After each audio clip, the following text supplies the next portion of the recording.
Hello, I am Lise Colucci, and I am one of the life coaches at queenbeing.com, where we help you to discover, understand, and overcome narcissistic abuse in toxic relationships.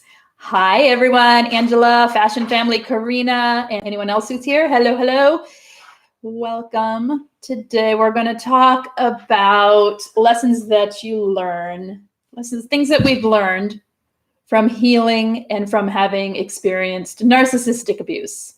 So not so much the stuff, well, we'll talk about it. Well, let's talk about that stuff. So hi, Nikki Ann. Hello. So if that sounds good. First of all, if you need any help with support for recovery from narcissistic abuse, if you have questions about what it is, what happened to you, you need validation support of any kind, head over to queenbeing.com, where we have tons of information. If you need information on coaching, individual coaching, we have all the information over there with myself or any of the coaches over there. And if you need information on group coaching, check out in the main description of this, there's a link to the group coaching. So there's that, okay? Otherwise, if you want to know your power and overcome toxic abuse in your life, hit the subscribe button, which is now down there eventually, or it should be like maybe right now. And let's continue on this journey of healing together. Okay, guys, today let's talk about us. All right, let's talk about us. Enough about them. Try to end the week. Sorry, it's so bright. I need to switch my room around so we're shooting that way away from the light. Anyway, talk about us. End the week on the next 2 days on topics that relate to our healing, right? So lessons that we learn from, well, after abuse. What are some things that you guys who are here have learned or experienced or are in the middle of learning, or what do you notice about yourself that you didn't notice before that is something you'd like to work on and heal from the abuse? Hi, Anastasia. Anastasia, I got it right? Yeah? Hey, I'm excited to talk about us too. So I made a list of stuff. I'm just going to read and talk about them, but there's so many things we learned. Basically, it's a path and a journey back to yourself. Or if you've had abuse your whole life, or you've just not known who you were your whole life, it's a chance to discover who you are, and a chance to just because you've just given over your life to somebody else because of the abuse, because of the way toxic narcissistic abuse works. They control and manipulate us to the point where we are dedicating our whole life and time toward their well-being, toward giving them supply, toward fueling their life and spurring them forward in life, right? That's how it works. That's why it's so pervasive and so difficult to get out of, right? And even afterwards, we're spending our times perseverating and thinking and giving our energy back to them because of the trauma bonds, right? So as we're leaning the other direction toward our own healing and toward ourselves, that's when you can see that you have an opportunity now to take all that fabulous energy you've been pouring into the void and pour it back into somewhere that matters. That's the biggest lesson I learned, right? That there is a vast amount of energy that I put forward into things that I want to make grow and thrive. Pretty simple, right? It's a pretty simple way to look at it, that if I'm able to take that much energy and try and make things peaceful in a toxic relationship, and I had enough energy to hold it together that long and to like put forth into something that is pouring into the void, but the energy was there, why do I not pour it back into something that matters, like my own thriving? That it just made sense. So that's like a huge lesson I learned. Oh, I'm sorry you're super sick. Hope you feel better soon. It's going around, whatever it is. There's a couple things going around and it's yucky. All right. I have a kid homesick, so I'm hoping it just stays contained. We'll see. All right. So, okay, what else have we learned? Anybody have anything they want to talk about that they have noticed? So one major thing that people say when they are coming to coaching in particular is, I don't know who I am. I don't know what I like, what I want. I don't know me anymore. I lost myself, right? And so they're looking for help to help find themselves. That is it sounds bad, but it's actually a great place to be, because then it gives you a chance to discover who you are. And that's a lesson of how to live a life. We're always in discovery of who we are, because we're not one thing. It's not like you can define a human being by knowing a few likes and dislikes and thinking that's who you are. The evolution that comes from self-awareness is a lifelong lesson of how to live a life that's always seeking what's new and what's interesting, what's new, where more love and generosity can come in, all of that stuff.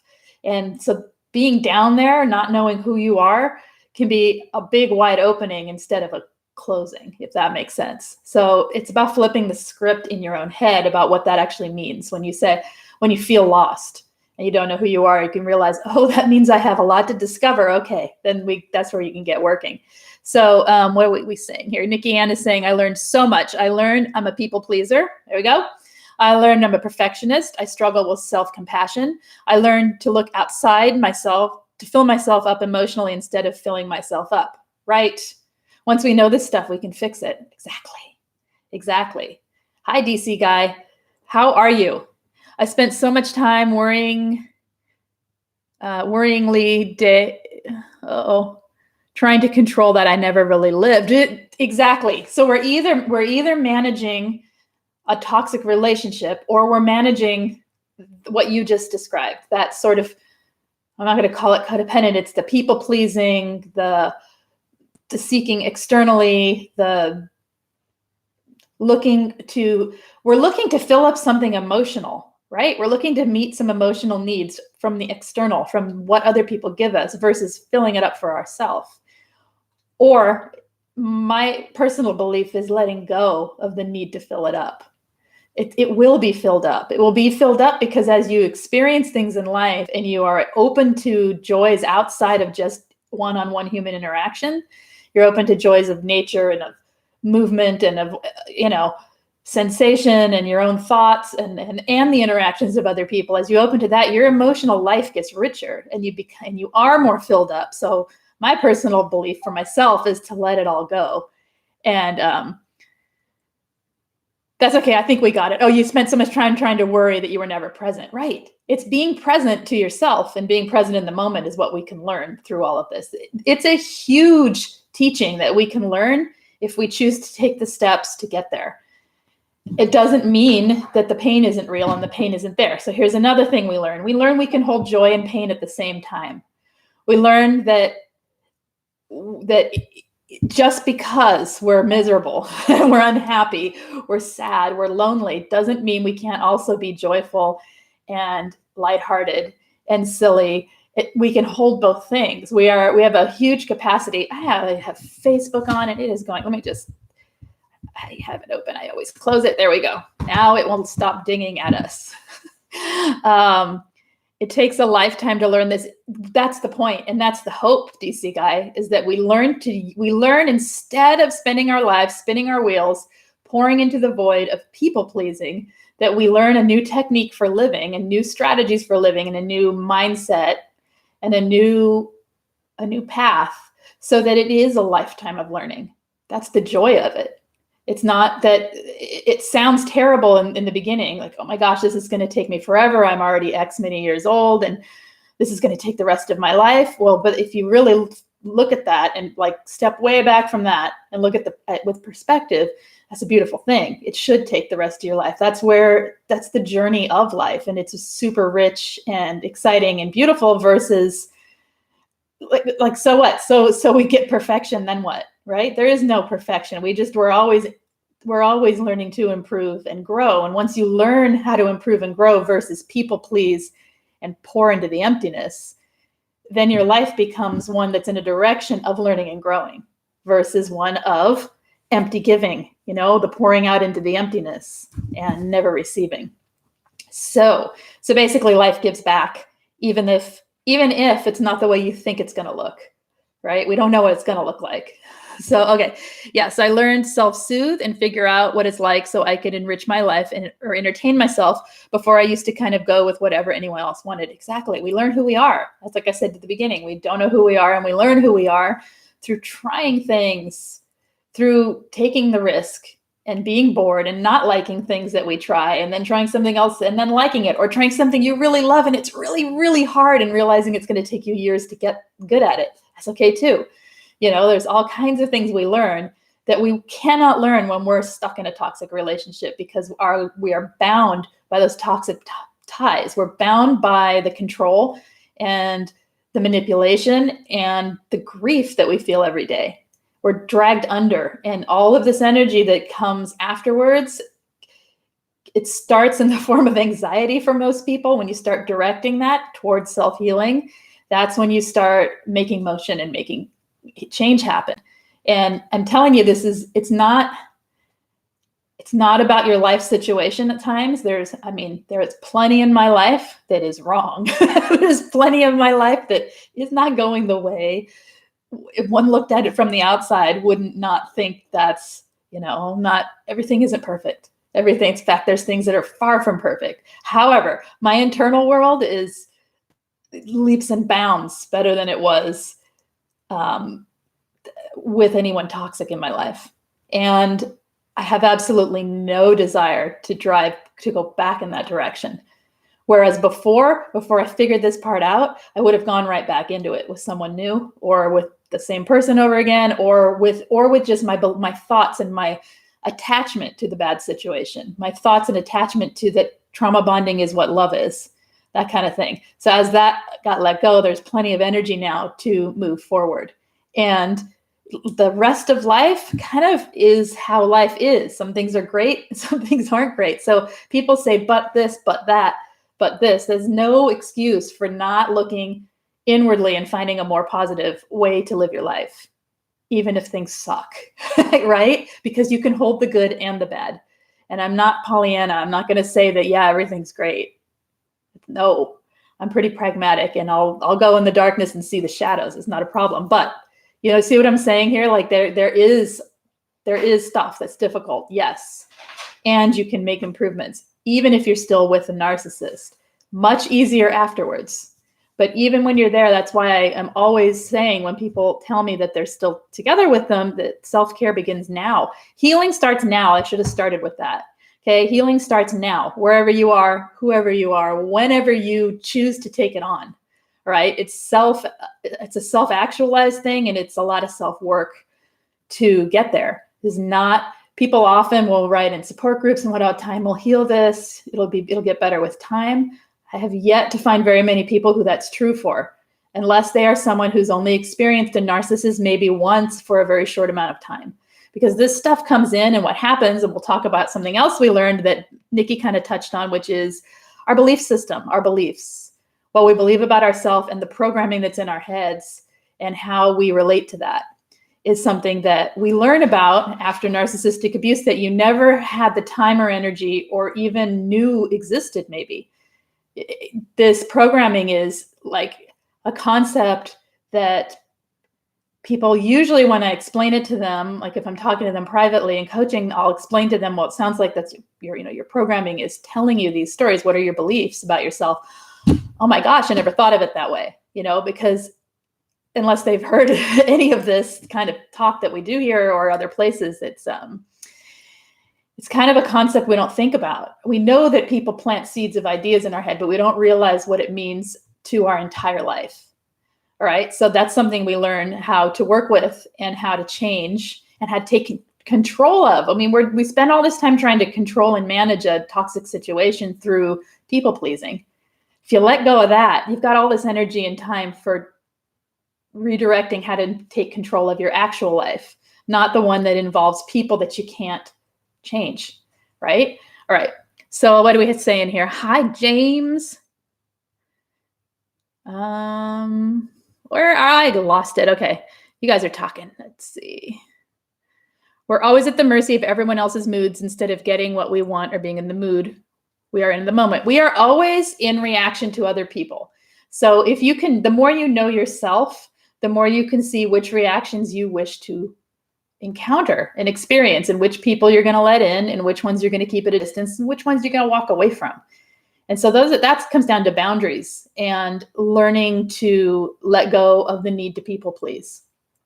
And that's another thing we learn a lot about boundaries and how important they actually are in our life, and that it's not mean to set a boundary, and it's not, we're not hurting someone else by setting a boundary, where it's all a good thing. And actually in healthy relationships, it's appreciated. I appreciate when I know someone's boundary, whether I like that boundary or not.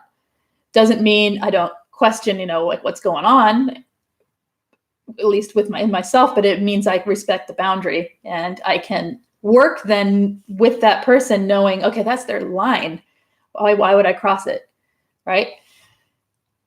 So you can see it doesn't actually hurt me to know someone's boundary. I don't know how you feel about it, but think about it. When someone sets a boundary, you may not like it, but you respect it. And you say, oh, that's what they need for themselves. Okay. It's not mean to set them. Fashion family, I learned to recognize when I'm seeking an oxytocin dopamine rush from her, and I'm actively working to shut that behavior down in me. Oddly, she has mysteriously calmed down. For the last few weeks, she's rarely raging, gaslighting, or projecting. Does this happen? Any idea why? Yes, because she likely is thinking she's got some control of the situation and you're being subdued. Let her think that. As you work your way out of the situation, whatever calms it down, let it calm it down. And don't worry about why she's doing what she's doing. Keep focusing on you, what's working for you, and your self-care, so that when you're out of this situation, you have some foundation to fall back on, and it's not her you're looking to for support. Does that make sense? Nikki's saying, great point to DC Guy. I've learned not to let other bad emotions take me down. I've learned not to take other people's issues personally. Thank you again, Nikki. Nikki, every time. Let's see. I had one here that goes just perfect with that. It was that you cannot live your life to fix or change others. It's not your job. It's not your responsibility. And it's not your place. Okay. Your place is to work on your own life and to take care of, you can give to other people, of course, but to fix and change other people, it's their responsibility. They're the ones that need to be accountable for their own life, and you need to be accountable for yours.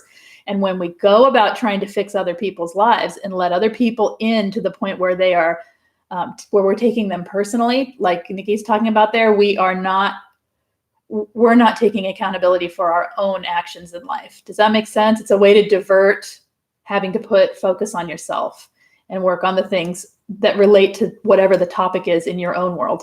So if you're if you're reacting to somebody's bad emotion, and it has no basis or foundation in anything that you actually did, if you do something wrong and someone has a bad emotion, then of course there's a situation. But if it's just them in a bad mood and you're reacting like, oh, they're in a bad mood, it must be about me, it must be this. What we're doing is ignoring the fact that we had a trigger from their bad mood, and we're not working on what we need to be working on, which is letting go of that trigger and seeing that their responsibility is theirs to take care of their mood. Yours is yours to take care of your mood and go on with your day. And so it's a deflection thing that we do, and it's a way of not looking inward. So yeah, you can learn a huge thing there. I'm okay with imperfection. Anastasia's saying, I don't need my life to look exactly as I'd hoped. Good. I do need to know myself enough and have a vague enough sense of my future to impart direction, purpose on my daily actions. And that's what you learn about yourself. Some people don't need that, and you absolutely do. So that's where you can start planning. You can start doing all kinds of things to create direction, right? If you start getting this vague sense of what you want for your future, then you have a place to aim. And that makes sense. And also knowing that it's not going to be perfect and you may have to take a different path. And that's okay too. That life isn't like one linear thing, right? So, okay, time does help, but you have to do lots of work. Exactly. Time does make it easier, and distance, especially in the beginning with the trauma bonds. You're right. James, I know I've said this many times before, but the moment I left my narcissist, my life became immediately better, like an enormous rock having been taken off my shoulder, said DC Guy. I am so glad to hear that. Yes, makes me happy. Okay, I'm missing something. Sweet Pink said, hello, Sweet Pink. I tell you what, it's been an entire year and it's still hard to care for myself. Okay, I skip showers and stuff.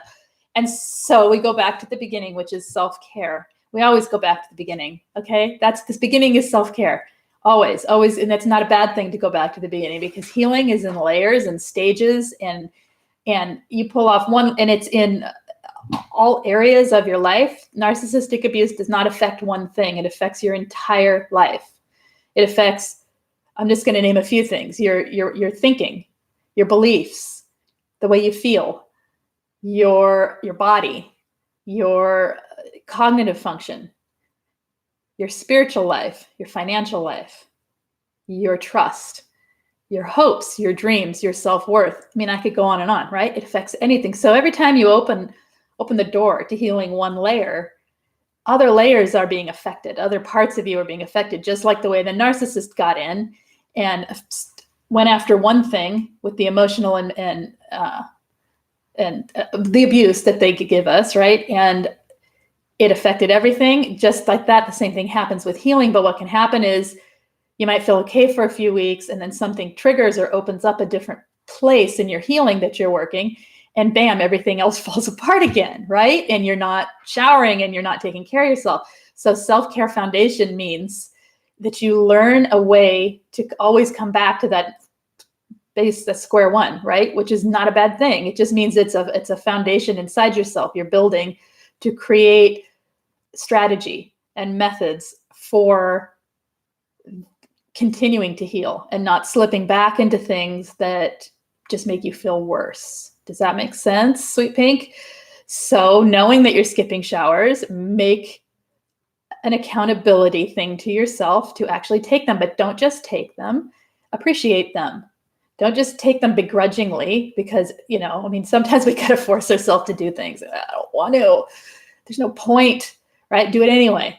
Do it anyway for yourself, because it's self-care, and because it's a place you can work that is showing yourself respect. It's showing yourself nurturing and care. And remember that when you step in, I'm going to step in the shower to take care of myself, period.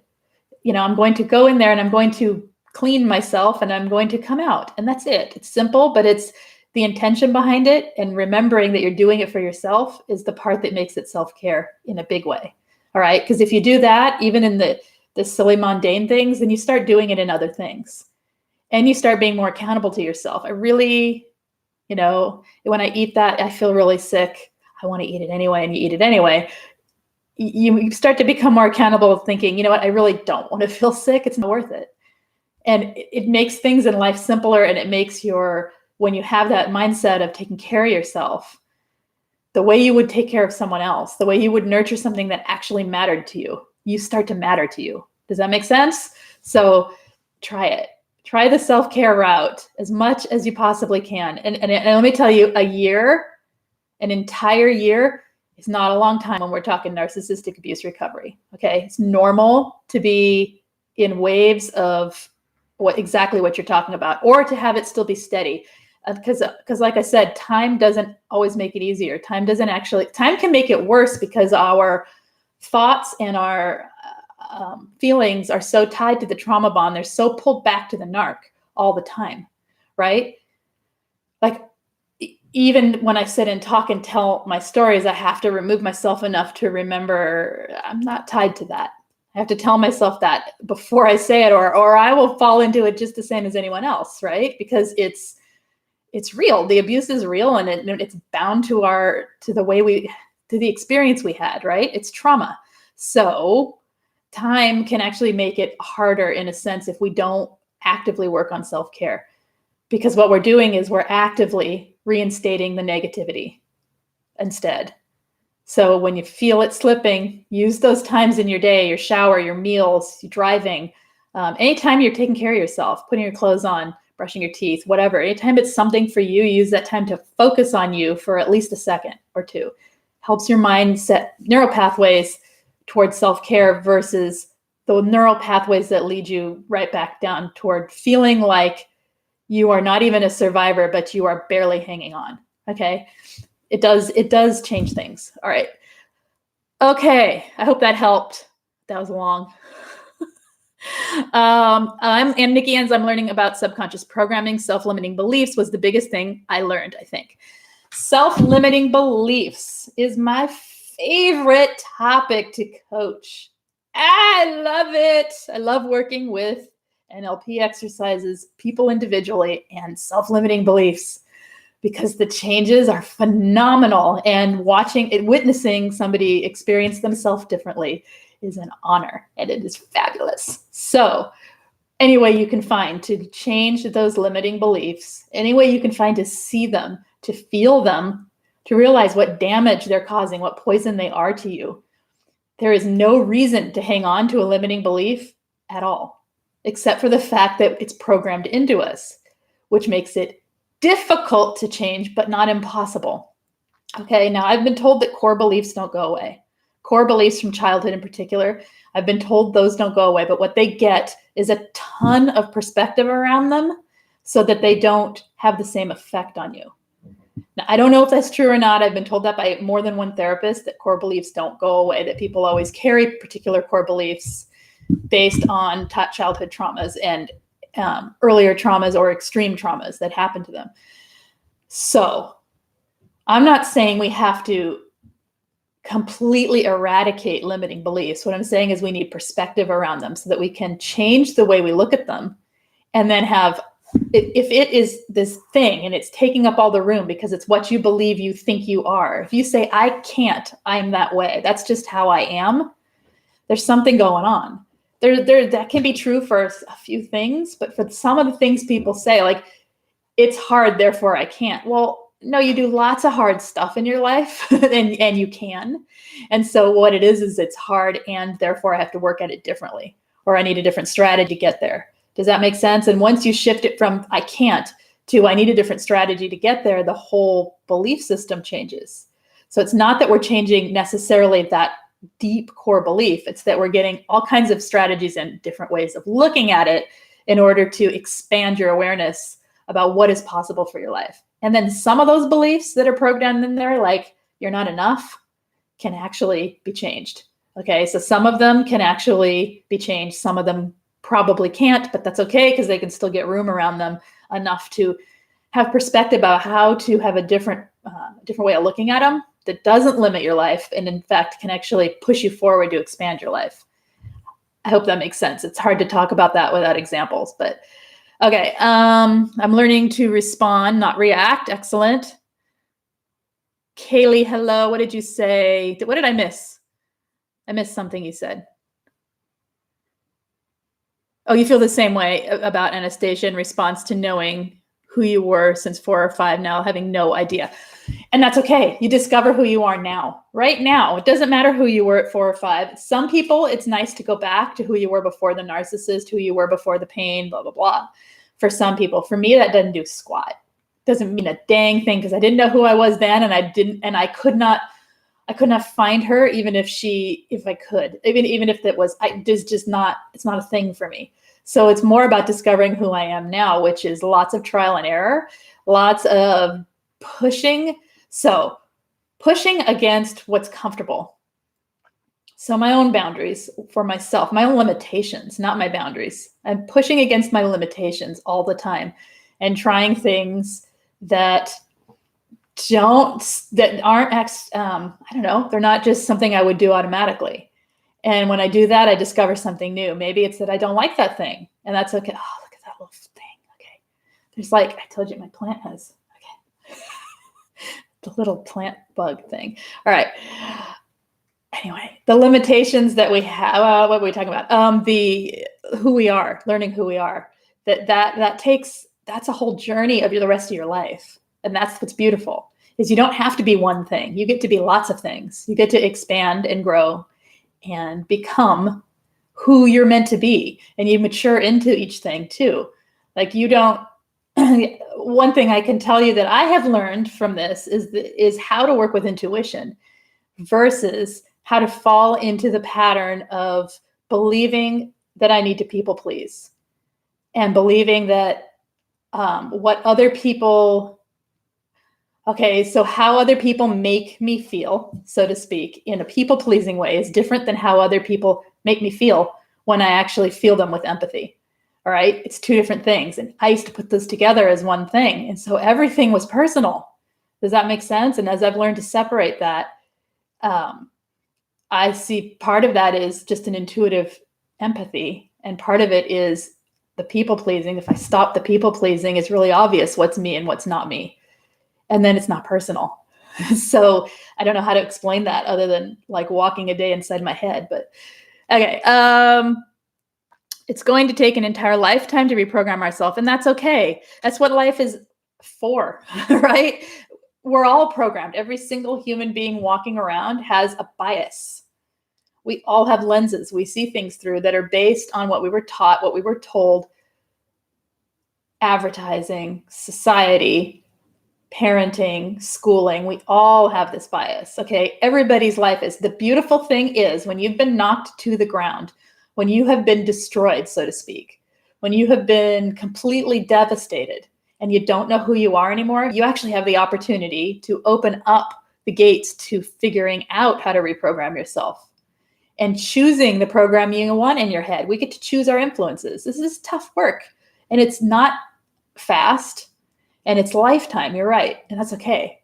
It's totally okay. It's beautiful. You find other people on the path on the way, and it accelerates when you find them because you're around other people working on the same thing for themselves, not trying to fix you. You're not trying to fix them, and things accelerate. So it's actually okay. It's letting go of the belief that that's scary or that that's a bad thing, right? We must be vigilant to reprogram old stories. Yes, we must. Okay, I just made it go away. Hi, Paula. I'm just seeing. Okay, I tell you what, it's been an entire. Okay. We already read that. All right. Okay, we'll stop here. We'll start here. My channel. Hello, my channel. I learned that setting boundaries does not equal giving ultimatums. Yes, my narcissist called my boundary setting him giving him ultimatums. Mine did too. That's interesting. Never thought of it. Thank you for saying that because that's one I forgot. Totally remember that now. Yes, it's an ultimatum. Don't give me an ultimatum. I'm not giving you an ultimatum. I'm just telling you that this doesn't work for me. That it would work better if, here's the line, don't tell me what to do. Don't give me an ultimatum. You give me an ultimatum, I'm out of here. Right, because they can't be accountable. It isn't that, right? That's again when we're talking about reprogramming what a boundary is. A boundary is a place for all people to feel safe and have control of their own life in some way, right? Control of their own surroundings, their own, what they wish to experience within a situation, how far they'll go for someone, whatever it is. It's not self-protection, it's about self-awareness and knowing your limits and knowing where you can pour your energy and where you can't, right? And how much energy you need for yourself in a day versus how much you're able to pour out to other people and stuff like that, or physical boundaries or sexual boundaries or emotional boundaries, whatever it is. So yeah, we have to reprogram it. We can talk about boundaries more all by itself someday, which I have before, but it'd be an interesting one to get into on a deeper level like you just did. All right. Paula tried to get a referral for PTSD from narcissist abuse, waste of time. Apparently, they treat all stress as the same, only treat narcissist. I thought you couldn't cure a narcissist. That's what I said. You can't. Okay, what's going on here? Oh, okay. I still ruminate about I still ruminate about the past sometimes, says Karina. I think that is a common thing. Would you all not agree to ruminate about the past? So what are you going to do with it? How do we work that? Future focus, now focus, get into the moment. When you find yourself there, getting into the moment is probably the best solution that I can think of. It's a tricky one. It's a tricky one because the emotions and the thoughts are like teaming up on you. All right. So sometimes you gotta lure them back with something a little more interesting or totally not give them the fuel by not taking control of the thoughts. The emotions will be like, hey, but It's okay, emotions. You feel what you need. We're going to think about something else instead. See how I talk to myself? All right.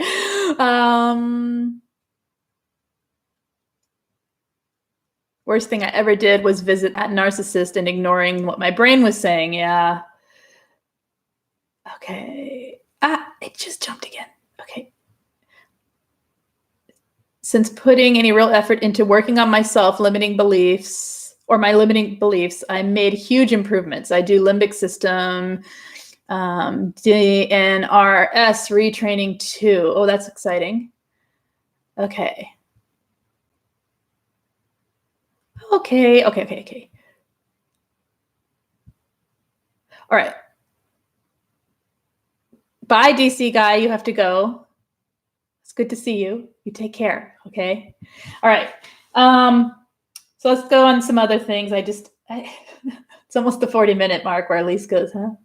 Okay. All right. Things we learn is that you won't tolerate controlling behavior in your life any longer. Here's one, that you have been controlled and that is not okay. And so that's where the boundary setting comes in. That's where the self-awareness comes in. That's where learning about people pleasing and learning the reasons and the hook that draws you into accepting a narcissistic person in your life for your future. Not when you didn't know, but going forward. What would hook you back? What's the pull? When you're sitting there having ruminating thoughts, what's pulling you there? What do you need? That's another thing to ask when you're having ruminating thoughts like that, or when something's pulling you back toward being controlled in any way. What do I need right now? That this is like pseudo filling. It's not really filling it, but it's like fake filling it. So what am I fake filling it with here that actually is a need that I have? So it's a question to ask to try and work your way out of that. Okay, so not letting people control you. Not fixing others. No, we learned that no relationship should define you. As you discover who you are, you think back often. People might think back and think, I was no one. I was literally no one. And now I can actually define who I am in certain ways. It takes a little bit of time and effort towards self-discovery to begin to define oneself. And we don't have to define ourselves as a thing. If we defined ourselves back then, it would be, I'm somebody's partner. I'm somebody's this. I do this for them. I'm in a relationship. You know what I mean? Like, no relationship should define who you are. Two people and healthy people in a relationship are self-contained individuals who are self-defined. The relationship is something separate. It's something they co-create together, right? But that's not what happens with the toxic person. And our whole life becomes defined by who we are within that relationship. And that's not healthy. So we learn that's not healthy, and we learn that that's not what we want. Okay. We also learn that positivity is possible. We have lived as a survivor. You live in a way that you do not experience much positivity, really. If you do, you're, faking it till you make it, kind of plastering it on, most likely. There's always that nagging anxiety. There's always waiting for the other shoe to drop. There's always something that pulls you back down when you're with a toxic person. It's a dark, empty black hole, right? It's sucking you under. You learn afterwards that positivity is actually possible. It's not something we hold forever. It's not something that's of course other bad things happen. And of course the other shoe's going to drop once in a while. But we learn that the positivity itself is not a bad thing. And it's not because there's positive doesn't mean there's going to be negative. Sometimes there will be, sometimes there won't. Sometimes it's unrelated bad, but it doesn't mean an unrelated good. It doesn't mean that just because there's good, there has to be bad, because they teach us that, right? They teach us that the pendulum swings from good to bad all the time, and you never know when it's going to hit you. So we learn that isn't actually how life works. And it steps us out of being controlled by positivity and negativity into being in the moment and allowing whatever positivity is possible in the moment, even if sometimes there's negativity at the same time, right? It changes the way that's not such a polarity anymore. Okay. So I remember I told you my ex-narcissist was hospitalized for paranoia, and now he's in a regular hospital due to liver kidney failure. Does that make me a bad person for not going to the hospital to tell him goodbye? No. It means you have no contact. It's not, you don't owe him anything. And you don't know unless there's something in you that needs to do it. No, it doesn't. You don't know. He's not a person in your life anymore, and he doesn't exist as far as your life goes anymore. That whatever trajectory his life takes is his or hers, it's theirs. I feel like I said my goodbye 5 years ago when I divorced him, plus we have a 22-year-old son in common. Then you said your goodbye. I think it's up to you. I think that is a personal decision, and it should come from a place of you having a need to do it, not doing it because it makes you look better, not doing it because of guilt, that if you don't, somebody will think something bad of you.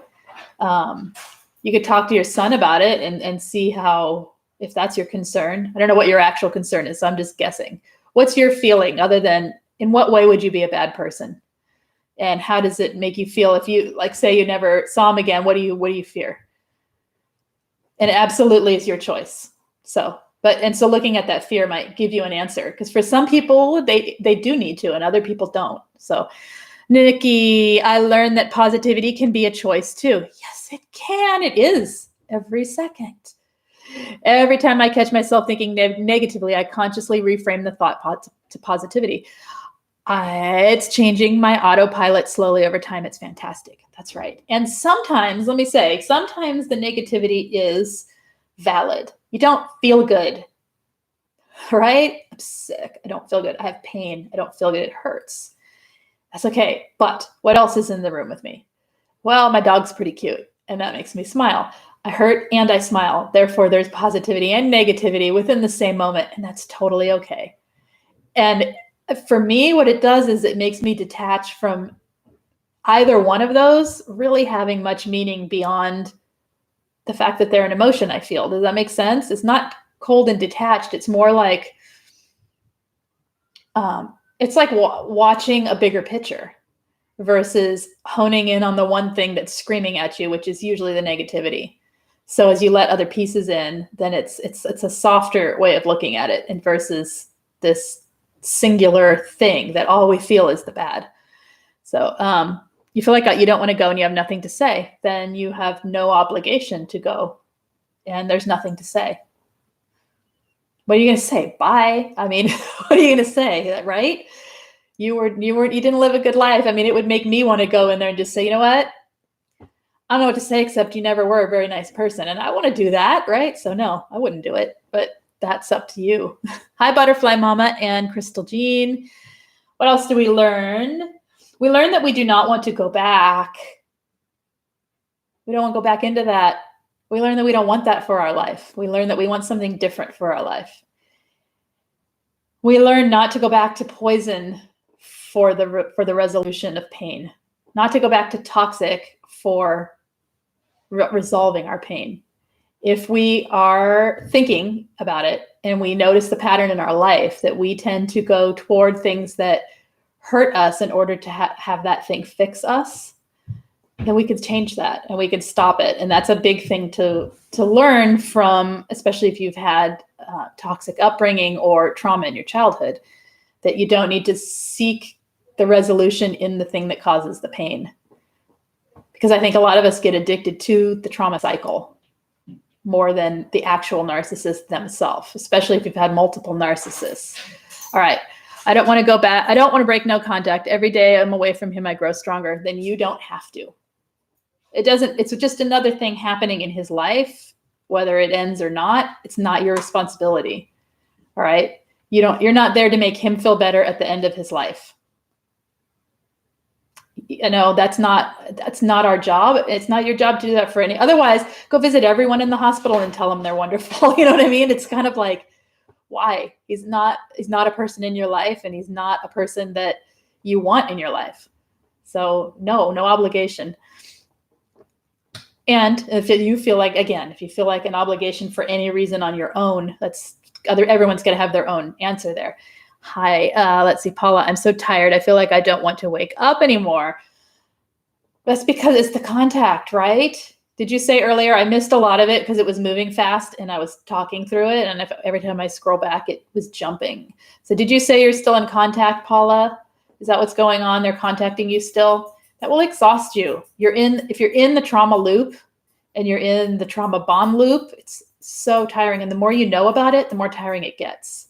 So it really, really is important to get out of that loop and to get some peace in your life, which means no contact.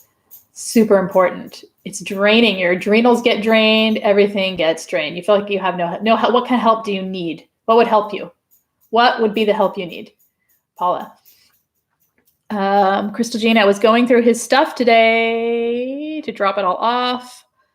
It was tough, I'll tell you, seeing a sweet little boy, his photos, schoolwork, achievements. It all looks so promising. Sad. It is sad. It's sad. Therapy. Would coaching help you at all? You can join the group coaching if that would help you. It's available. Therapy. What do you need specifically from therapy? I know it's hard to find someone. It really is. You're lost.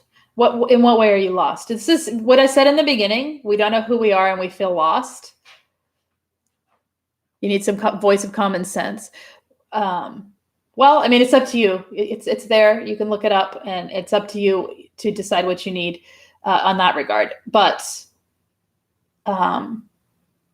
when we feel lost, try to look at the perspective that that's a place to find a new path from. Okay? The path back is always going to be the same path. Looking back toward the narcissist. Are you still, remind me if you're still in contact, Paula, so I answer this properly and not randomly. Are you still in contact with them? Is that part of what's happening? I'm waiting for you to reply. I don't know. I don't want to lose my train of thought and start talking about something else, but I will in a second. All right. Not at all. You're not in contact, but your thoughts are. Your thoughts are going back. What's happening? Where, in what way are you lost? Not knowing what? What don't you know? That it's hard to do this through here and then go back to here and then go back to there and not lose my train of thought. Okay. Let's see. It is possible. Just my thoughts, and I send a message to say I'm okay. So you are in contact then. You are in contact. You sent them a message to say you're okay. Right?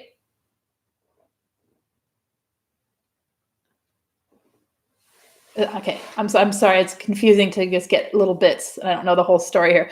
You are not alone. So tough to get out of bed these times. Sometimes, some days, such a painful roller coaster. It really is. And you know what? We sleep a lot after this. It's normal. It's normal to sleep a lot. It's normal to be in bed a lot. Days and days. I can't even tell you the amount of time I racked up in bed, right? It's normal. It's normal to get up, do a few things, curl back in bed, get up, do a few things, crawl back in bed if you have that option in your life, to crawl under your desk at work and try and sleep, to go to your car and cry and sleep. Totally normal, all this stuff.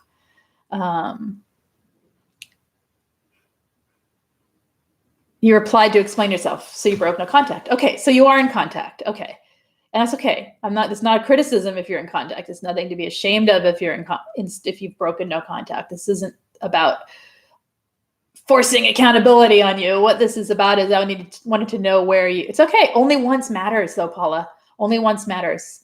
It's like saying I only had one drink when you're an alcoholic. You know, it's like I didn't drink for 6 weeks, but I only had one. It pulls you right back into the addiction. It pulls you right back. One taste pulls you back. One thoughts pull you back. It made you feel physically sick. Yes, because you know better in one sense, and you can't help it in another, because you're looking for resolution from all this anguish through the toxic person. Choose a different path. When we don't know who we are, like I started with, and we don't know who I am, I don't know where to go. The way forward is not looking back. It's not looking at the thing that is toxic to resolve this thing. What you're talking about is you're having, when you're feeling that urge to contact them, Oh, I need to explain myself. I need to explain myself, whatever it is. That's just your dopamine rising, not just, but it's a big piece of it is that's your dopamine rising. You're pulling the arm of the slot machine, and you've already sunk thousands of dollars into this slot machine. You're just pulling and pulling and pulling and pulling and pulling and pulling, and you really want the money to fall. You can't wait for that one little piece. It could be you could have sunk $1,000 in and you get $5 back, and it's still exciting, but you feel sick because you just lost, $995, right? So that's the thing that goes on. That's the loop that's going on. It's the exact same thing happening in your body. So you have to choose a different path, a different way to resolve that, ways to get oxytocin that aren't through a toxic person, ways to say, you know what, it's okay if I'm uncomfortable right now. I've got to ride this through. What do I need? How can I nurture myself? How can I take care of myself? If I need to lay in bed all day, I will lay in bed all day. I will pull the covers up over my head. I will watch Netflix through a tiny little crack in the bed sheets like that. It's okay. On my laptop or my phone, even worse, right? It doesn't matter. It's okay. You do what you need to do as you're getting through it, because you got to break that cycle. Once you break that cycle, then the healing shifts to something else, right? You want to run in place, jumping jacks, burpees, sit-ups, anything. Move in your own space that you have. Dance. Put on a dance video and dance. I know. I'm saying when you can. I know the bill's got to be paid and you can't stop life. I'm talking about when you can do those things, do them. It's like you have a weekend and you feel like spending the day in bed, spend the day in bed. It's okay. It's not going to last forever if you just let yourself heal. You're not letting yourself heal every time you open the door to the narcissist. Every time you open, it's not so much about opening the door to them. It's about your own self getting the relief from actually making contact. You just, bam, you just open the oxytocin gate, or you just changed the chemistry in your body and you gave yourself what you needed addiction-wise to that trauma bond. You got to cut them off. No contact means no contact for you, my friend, not for her. I don't care about her. I care about you and your healing. She's got to do her own thing and find her own path. All right. What matters is that you break that contact for yourself. Okay. On we go. What's an acronym for how to deal with narcissists? Anyone remember? It's like not explaining. Oh gosh, what is that one? I'm terrible with this kind of thing. It has a name. I don't know. Someone will have it. So I don't work with acronyms. I start making up other things for it in my head. So, okay. What is it now? Now it's in my, I can't remember. Sorry. I know what you're talking about, but basically, yeah, when you don't deal with them, that's the best one. How's that? Just don't deal with them. Hi, Daniel. It's okay. You're late. Oh, what time is it? Oh, okay. Have a little bit of time.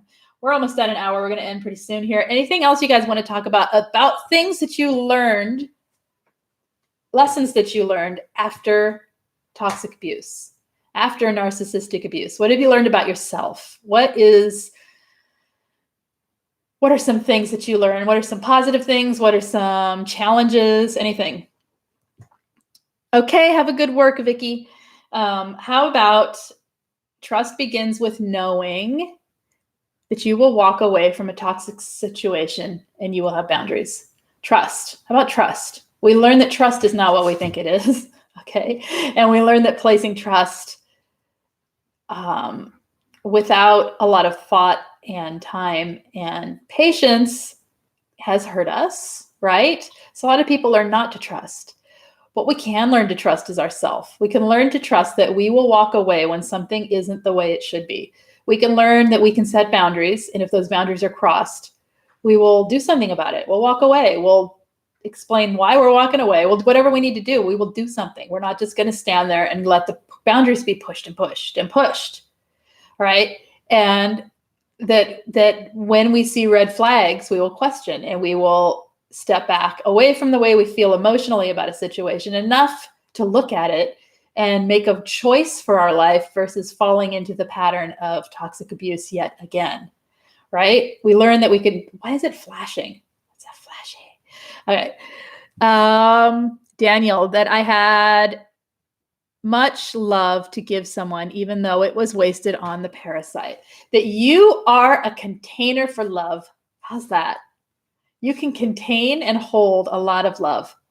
What you can learn from that, from this experience, from what you just said there, from where I sit, is that you can make a choice where you place that love.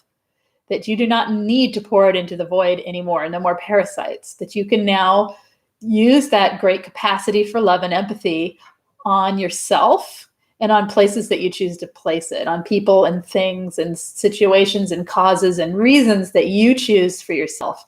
And you can learn to trust yourself, that when you see that some of those things might be potentially toxic, they're taking more than they're giving, they don't respect your boundaries, they are not the cause you thought they were. When you see those things, instead of getting mad at yourself, you just pull it back.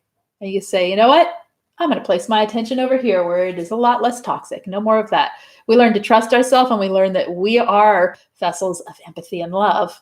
And that is a thing to respect and honor in ourselves and other people, and it should not be taken advantage of by anyone else. And when they do, they don't get it. That's it. All right. What else have we learned?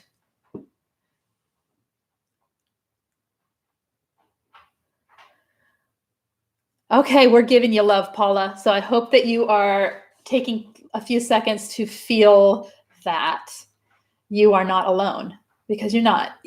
We are and we aren't, right? We're all alone, and we're also not. We've been through this. We're here for each other, and we hear you. Okay, so you're not by yourself. Yes, in a sense, of course you are. We all have to do this for ourselves, but that doesn't make this journey isn't one that's all alone. There's plenty of support and help out there, even if it's just forums like this, Span or other things. Like if you're not in Span, get yourself in there and start chatting away. All right. Things that other people offering positivity to you. If you need something, figure out what you need. I need to hear something positive. Somebody tell me something positive, and let it in, so that you are changing the way you're thinking about your life as something that you actually can take control of and move forward. Right now you're feeling stuck in the I can'ts because you're so drawn to that trauma bond. Okay. Breaking the trauma bond is step 1 and all the way through step 100, right? We're always kind of pulling pieces of it off. All right. It's absolutely mind-blowing, isn't it? Literally treated him with all the love and respect anyone could dream. They take it for granted. They do. And that's why we learn to trust ourselves, that now we know what that looks like, and we won't let it happen again with anyone else. So that's what they do. Yeah. Right. All right. Fashion family. I learned I'm not abusive. Oh, yes. And all these abuses, projecting, raging, withholding, are indeed abuses and really happening to me. Right. You learn. So, and again, there you learn to trust your experience. You learned that you can self-validate and you can trust your experience, and that you can accept and hear validation from other people who've gone through the same thing. And you can trust their experience was similar enough to yours to help you see it from a little bit farther away, right? Instead of all up close. That's really hard to see from. Okay. What else? Did I get all of these? Another thing, so learning to trust yourself, learning about boundaries. We learn about red flags, right? We learn about red flags and what that means. We learn about what a safe person who's emotionally safe is like versus a person who is emotionally unsafe. Okay, speech is going. And we learn that attention can be a trap, right? Love bombing. We learn that we learn all kinds of things about watching other people versus falling into what feels good in the moment immediately and going with it, right? That we can take time to get to know people. We can get time to understand who someone is before we allow our needs that come from a place of maybe never having felt love, maybe abandonment, maybe fear, whatever it is that leads us in a toxic way toward a relationship. We learn those things so that we enter into things with a little more discerning self-awareness and can actually witness the other person long enough to know if that's attention or a love bomb, right? We learn a lot. There's a lot to it. All right. What else are we saying here? Butterfly Mama has learned that she's resilient and tough as nails. Yes. I love that coming from a butterfly. Right? That's right. Daniel's saying, I've also learned that no one understands what we go through and what it takes to heal. Well, not no one. Other survivors understand, right? So, but yes, that it's difficult, that other people in your life aren't going to get it, and that's also okay because it means they haven't experienced it. That's how I look at it. Thank goodness they don't get it, because that means they haven't experienced this, and may they never know, right? And we have other people that we can turn to, thankfully. Back, I remember trying to learn about this so many years ago. There was nothing. And I thought I understood it. All I understood is that I'm tough as nails and know how to tolerate it. Okay, not anymore. All right. I've learned to take my time when getting to know someone before falling for them. That's what I was getting at, Grace. Yes. Did you take your time to actually get to know someone? And how did you learn that? For me, it was about learning that when I get attention of a certain kind, it fills my need for feeling important, loved, cared about, all the things that are wrapped up with my own self-worth, that I had to then lift up and realize I can fill all of that without a person in my life. All right. Nobody gets to fill that for me. They can meet it and appreciate it, but that's mine to fill. And that way I have enough separation to see who they actually are and not be falling into, oh my gosh, but he's so cute. He is nice to me. No one's ever nice to me. No, sorry. I can be nice to myself. I don't need that. And attention can be a good thing once you realize that, or not, right? So you learn to see people as they are, as they present themselves, listen to the words they say. You learn to hear things like when someone says they're not available emotionally, it means they're not available emotionally. That doesn't mean you're there to fix it, right? Okay. Paula, okay, where's that? Nikki Ann said, I learned trust needs to be earned. I struggled with accepting there are people in the world without empathy. I always thought, who does that? I can't believe it. I must be seeing this wrong. That's right. We learn that not everyone has other people's goodwill at heart, and that they only think, and that there are people who literally only think about themselves and their own needs, and that those people don't always look like that. Okay, that there's covert narcissism everywhere, and that we have to just sort of get to know people before we trust who they are. And how do we do that? We step back a bit and stop letting our need for love and affection be what rules our choice in relationship. Right? Okay, Robin, Paula, you would be surprised how many people from your past still love you and are still there for you. I've gone through the hardest part, like depression. It's hard to rebuild the relationship and friendships I had before him and neglected because I was so isolated. It's been my own form of self-care, and I'm thankful I've done it. That's a really good point. Reaching back can mean reaching back to those you mistakenly let go of who are actually good for you, instead of reaching back for the toxic ones, right? Okay.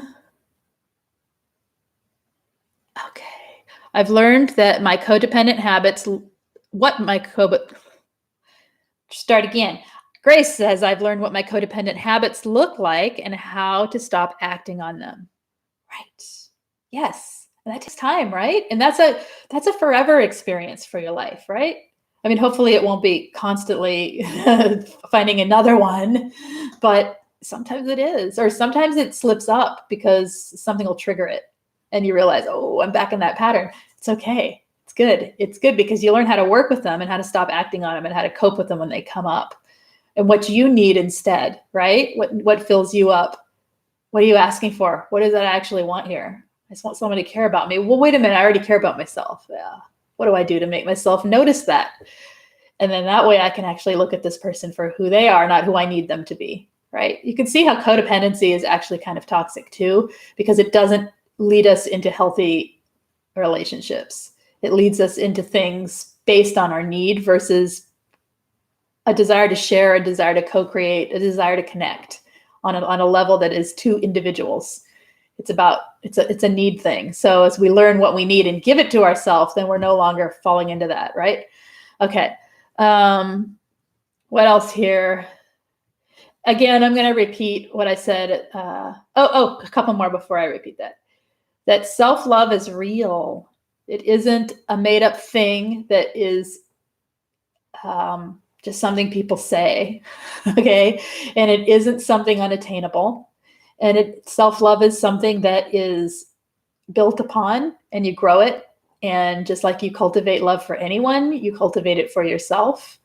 Self-love is already there. Let's put it that way, okay? You just got to find it. You're already asking for it. You're asking for it because you're asking for love from other people, right? You're asking for love. You're wanting love from the external, which means you have a love for yourself that wants to meet that. So you got to look inward and find that self-love, realizing that you have the capacity. When someone tells me that how much they gave and how much they loved, that tells me they have an enormous capacity for love, that they can open that toward themselves as well. And that is a form of self-love. There's all kinds of ways for self-love. There's the affirmation kind, but I prefer the silent kind, like I just described. There's all kinds of ways. So self-love is real and it's important. And what else are we talking about here? Too many letdowns. Yeah, I think, for me, I just stop. If I were in that position, Paula, I wouldn't be looking for other people. I would be looking toward myself, to find myself, to find my joys outside of the need for other people to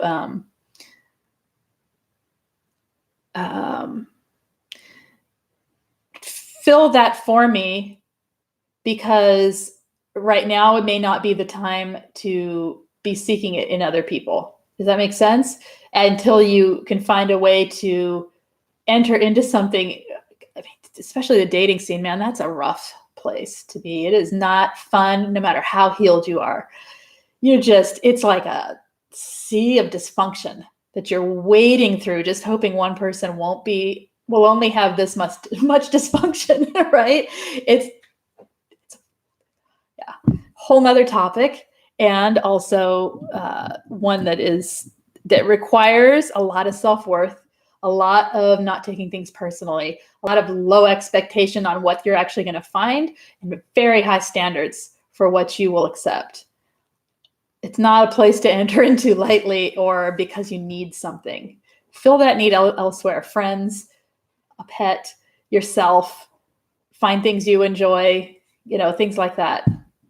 Learn to cook a new meal, anything for yourself that is it's filling you. Learn to fill yourself, if that makes sense. Learn to fill your own needs, your own, if you need friendship, go hang out with some friends. If you don't have friends, go join a social group that is automatic that you're going to talk. I don't know, whatever it is, a hiking group. People are going to talk, people are going to chat. Anything that gets you social.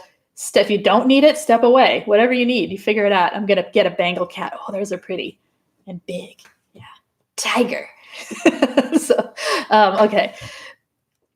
Yeah, I don't need that stress. Right. It's a whole, I've done one video on it, on dating, and I could do more now. Oh, let me tell you. Yeah. So it's a crazy, crazy world. And what happens is it triggers, the dating thing can trigger all of the stuff we're talking about. Okay. It can trigger you so bad into feeling worthless, feeling like you have no place, feeling like you're not good enough, feeling like all the things, until you are pretty clear in how to help yourself when you're triggered with those things. It's like you build that up first and then try it, tip your toe in, because it's very triggering, even if someone's nice to you, because then you're like, well, why are they nice to me? What do they want? So, and oftentimes it's like 40 people who aren't nice to one person who might be. So yeah. And then what do they want? Why are they nice? Because everyone else isn't. So yeah. Okay. It's okay. I'm 49. Well, it's okay. We all die alone. Truth, right? We're not going to go down that existential path, because I'll go there, and that's not probably the best place right now. Try to take care of your health. Try to take care of your mental health, and take care of your needs. Right? It's okay. Age is just a number. I'm going to end this with where I started, that healing starts now. Okay? Healing starts now. Wherever you are, every single day, healing starts now. If you feel the need for healing, it starts now. Get back into the self-care. Find the things that help you nurture yourself. Take care of yourself. Okay? This is, you look 30. See? That's it's not all that matters. I'm teasing. But, hey, you got that. Okay. And I'm going to read what Robin wrote, because this is how I feel as well. And because it's important what she wrote here, not just because it's how I feel. What I meant was because I think it's how I feel, and it's important to hear that other people feel this way. I'm not far behind you, talking about age-wise, and I'd rather be alone than with someone who makes me feel lonely. I'm fabulous, and I'm cool with being me. Yes, Robin. That's right. Okay. Yeah, 49. Ooh, I like how it got blurry right when I said that. All right. So, yeah, smile, you guys. It's finding positive. Okay, so Paula, even when we're feeling this bad, remember you can hold good at the same time, and that doesn't take the bad away. The bad's important. We got to feel that stuff. That's the crap we got to heal, right? And we get really, really pulled under by it, and we get really, it's almost like we're clinging to feeling bad, right? Do you know that feeling? Yeah, that's how it is. It's my experience anyway. But it's almost like you're clinging to the bad, because if I let go of this, I'll feel nothing. Or if I let go of this, then it isn't true, and it's invalidating. So something good can come in right now. And my challenge to you, Paula, is to find one thing, even if it's a thought of your future cat named Tiger, which you don't have to name it Tiger, obviously, but I'm calling it Tiger. Your future cat, anything, any thought, anything, especially if you can bring it into your senses, something you smell, feel, touch, anything positive at the same time. You're calling him Prince. Can he be Prince Tiger? Just like when I call him that? Just kidding. All right. So Prince. Yes, that's a good name too. Make a vision board. Yes. Bring it into your senses. Make it visual. Make it sensual. Make it scented. Make it anything. Take a picture of a cat. Anything it is. Find something positive as well. See if you can experience the negative and the positive at the same time, and see if that helps at all. It gives you choices and paths, I think. It gives you a way to look at your life a little bit differently. Instead of trudging down that negative path all day is exhausting. No wonder you don't want to get up. It's so draining. It's crazy, right? It's so draining. Anyway, so try it. Just try it. And if it doesn't help, try it again. And if it still doesn't help, keep trying it again. All right. Find the self-care in this. That's the aim. That's my exercise for you. Think of Prince, any Prince, unless it's a bad Prince, but there you go. Tigers. Anyone else here look young for their age? Is it an empath thing? Look at Lise, Angie, Dana. They say abuse ages you, but just curious. You know what? When I see myself when I see the parts of me that the abuse has affected, I see the age. Big time. I see it when I dance a lot, because there's mirrors, all over the room. I see it in the posture. I see it in the expressions I'm making on my face when I'm concentrating. When I'm not happy and joyful, I can see the age. I can see the abuse. All right. And that makes me feel aged.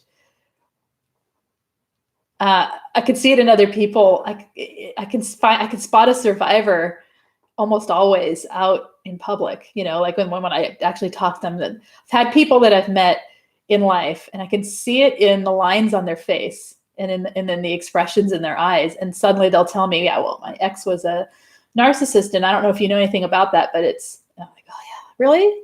Oh, yeah, it happens. Anyway, so it does, it changes you, but it also, joy changes you too. Okay. So what my point was, I think if I look younger, it's because I kind of act younger, and because and Angie as well, she doesn't act younger, but she has the positivity flowing. And so is Dana, right? The positivity's flowing, and the positivity for our own lives is what uplifts a face, right? It's what uplifts a personality and the way we appear to other people. So, and also taking care of yourself as well, physically, as much as you can. And narcissistic abuse makes us kind of not do that. So, okay. All right. They are happy people. I missed a few chats, and I think it made me vulnerable. So here's another one, another lesson. Even though I said the last one was healing starts now, but here we go. One more lesson that we learn is that if we surround ourselves with the people and the influences that we wish to strive to be like, the people and the influences that we wish to have energetically in our lives, pay attention to your gut, pay attention to your empathy. Okay. I don't know everyone's empathy. Every empath has a different way of expressing the way empathy works for them.